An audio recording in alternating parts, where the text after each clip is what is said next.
Casey Gray here from The Conscious Builder, and before we get into today's video, I want to give a quick thank you to our sponsor, Aeroseal. For over 20 years, their goal has been to make the homes we build more comfortable.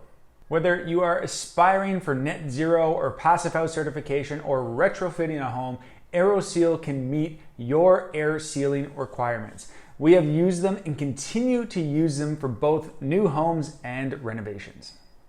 In today's video, we're going to help you decide whether or not you should renovate your existing home or start with a clean slate and build a custom home. We have done a video like this before, but in this video, we're going to share some examples of some projects that we've done, as well as share the reasons why the homeowners chose to go one route over the other, and share some pros and cons with you. This is approximately 3,000 square foot. This is a custom net zero home. The homeowners really wanted to build their dream home on a lot outside of the city, and they wanted to hit that target of net zero ready, meaning that it can be net zero once solar panels are installed. They purchased this land before the pandemic, so they actually got a great price compared to what land is going for today in the area. So when you're building a new home, there is a lot of site work and landscaping that needs to be done. If we were to compare this home to a home that was already built and that's going to be renovated, a lot of the landscaping or all of the landscaping could be done to a level that you are happy with as the homeowner. When you build a new home in our area, you also have to pay a development fee to the city. That would already be paid on an existing home. That existing home may already have a septic and a well, and in this case, a propane tank that is also installed and in good working order. So those are all expenses that you do not have to pay if you're comparing a renovation to a new home. The benefit of a new home is that you will end up with a better product. If you're looking at a home that's 20, 30, 40 years old, that home, doesn't matter how much you renovate it, you could spend a lot of money to try and get it up to a good level, but you're never gonna make it as good as what a new custom high performance can be.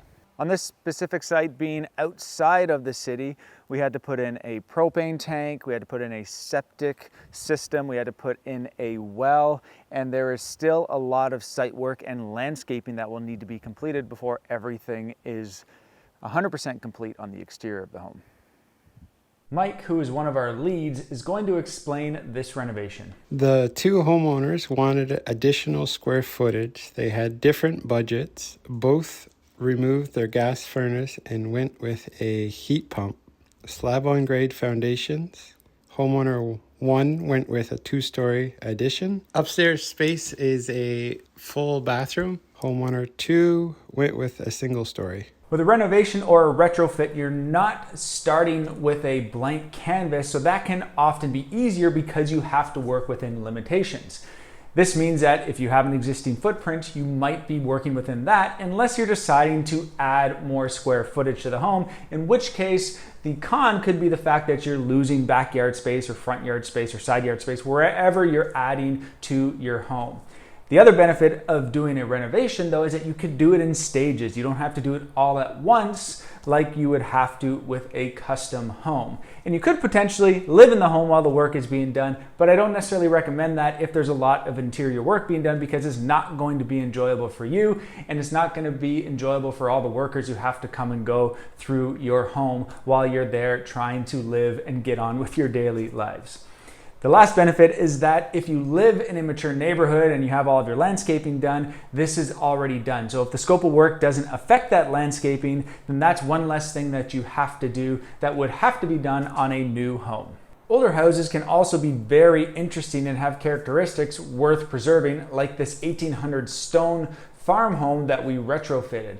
We upgraded the envelope from the main floor up to the roof, excluding the kitchen area. And all the work was completed on the interior to keep the look of the stone on the exterior. We did something similar on this 1900s brick home, but we did the work from the exterior instead this time. Here we were able to showcase some of the original bricks on the interior instead. We also added some insulation to the exterior of this foundation, but we did not do anything to the foundation of the farm home. Now, ultimately, there are two things that you need to do before you engage your team. Number one is to set your priorities, and you want to put them in order of importance.